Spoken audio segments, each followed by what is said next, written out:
بسم الله الرحمن الرحيم. الشخص النرجسي. الشخص النرجسي ده يا جماعة بيبقى فاكر نفسه محور الكون. مفيش مني اتنين على الأرض. إذا يعني هو بيفكر كده، يعني إذا مت الناس هتعمل إيه من غيري؟ أنا أهم شخص على الأرض.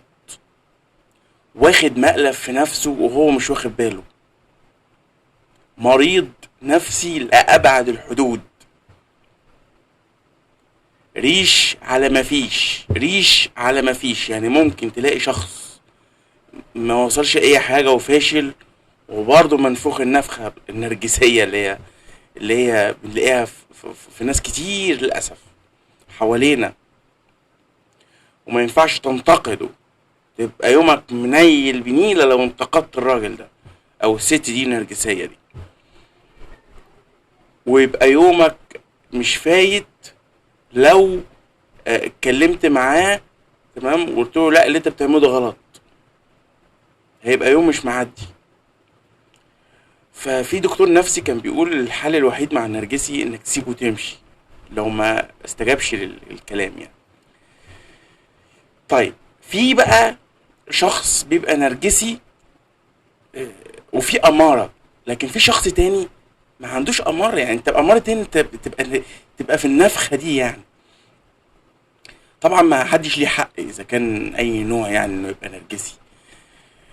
لما تلاقي واحد مثلا غني او معاه او ملياردير او ايا كان، او اشك ان مثلا الناس دي تبقى نرجسية، بس انا بتكلم في ان هو شخص ممكن يبقى غني ونرجسي في امارة.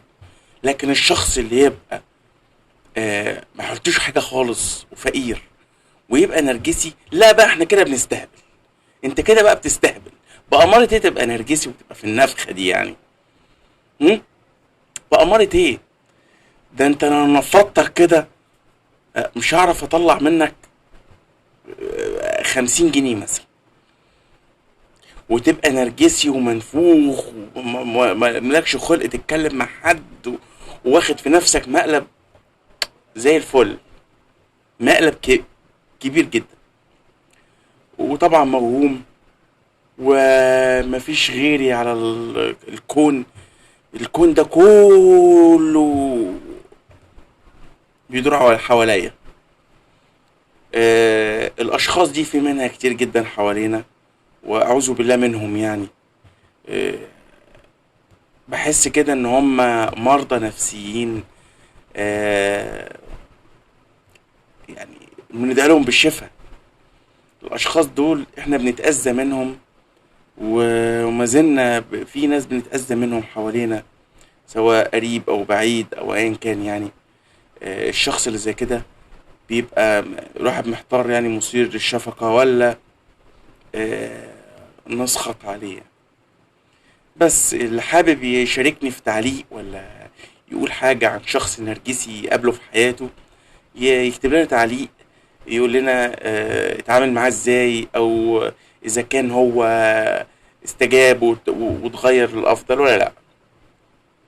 وفي يعني في نهاية الفيديو انا حابب ان انا اشكر حضراتكم، وبدعوكم للمشاركة في القناة وعمل اعجاب للفيديو وتفعيل الجرس عشان يوصل لكم كل جديد. شكرا والسلام عليكم ورحمة الله.